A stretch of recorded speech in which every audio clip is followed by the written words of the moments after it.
Bonsoir. Quand j'étais enfant, j'avais développé une petite phrase pour me présenter d'un seul coup et pour répondre d'une seule traite à toutes les questions qu'on me posait toujours régulièrement.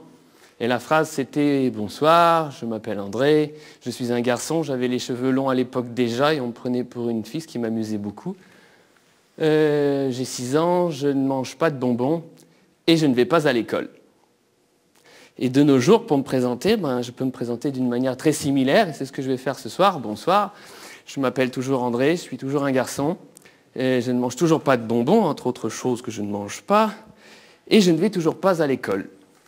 Je suis un enfant de 43 ans qui n'est jamais allé à l'école, et ça fait de moi, dans notre monde, une sorte d'exception. Et pour moi, c'est toujours assez surprenant d'être une exception, alors que ce que j'ai vécu et ce qui peut se vivre de plus naturel. Tout enfant, plongé dans des circonstances semblables, vivrait quelque chose de très ressemblant. Et c'est de ça dont je veux vous parler ce soir. Je veux vous parler des dispositions spontanées de l'enfant qui n'ont jamais été troublées dans ma vie et qui fait de moi cette exception alors que je suis un enfant des plus banals. Et c'est ça qui compte pour moi. Je ne suis ni spécial ni surdoué. Autrement dit, imaginez que nous trempions un noyau d'avocat, c'est arrivé récemment parce que mon fils de 4 ans et demi, Antonin, que je vous présente ce soir, a voulu essayer.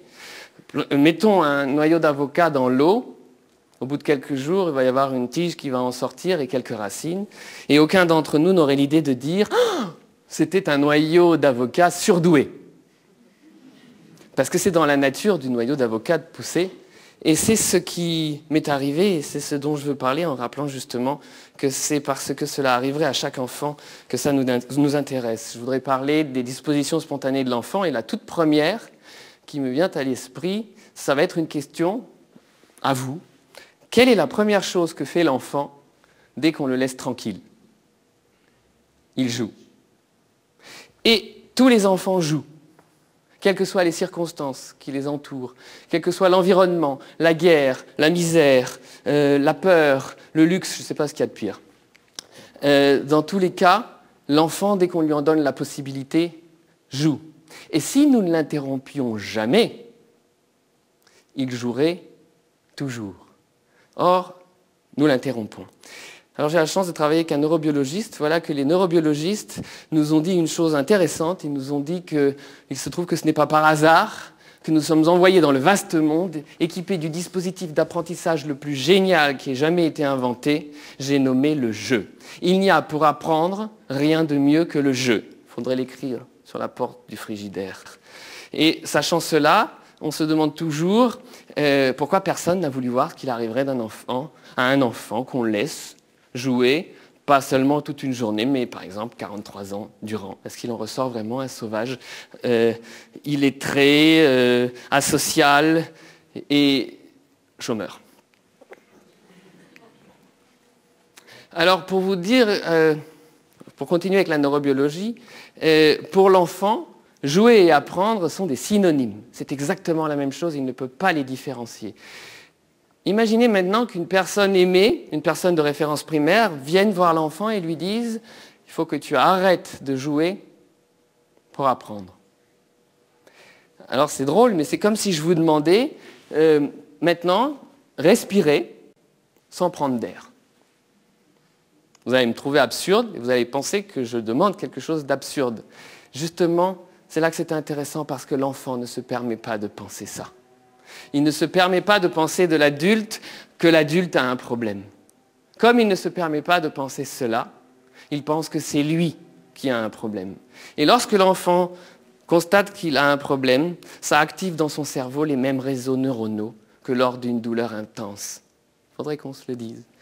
Et donc, après cette injonction contradictoire, je vais vous parler d'une autre disposition spontanée de l'enfant.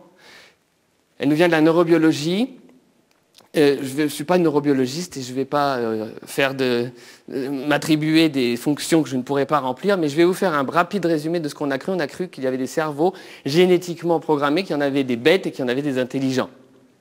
Et c'était pratique, on s'en est tenu à cela pendant de nombreuses années. Puis on a constaté une chose très spectaculaire récemment.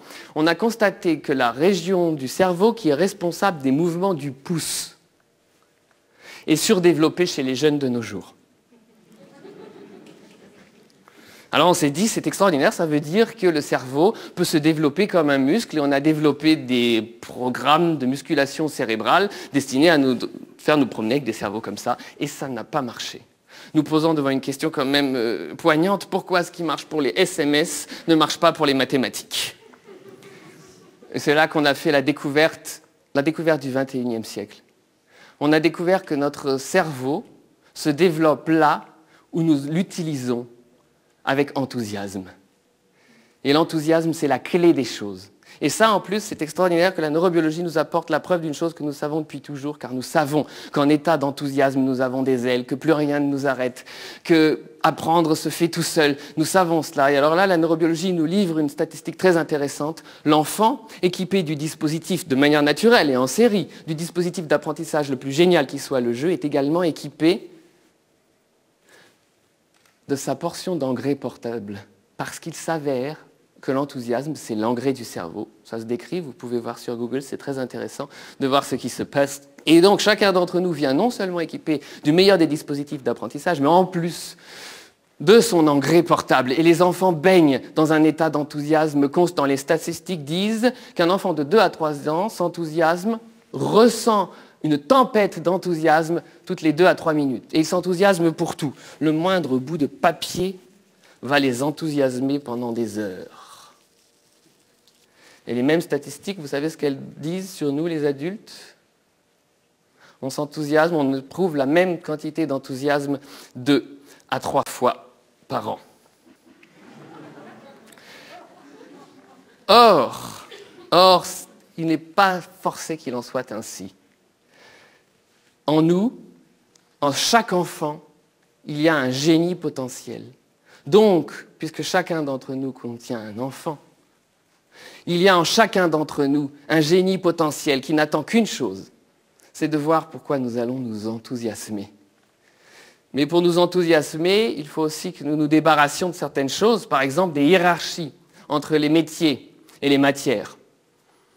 Un exemple, Antonin, mon fils, est sorti un jour à 17h dans les rues de Paris et est tombé en arrêt devant le camion des éboueurs.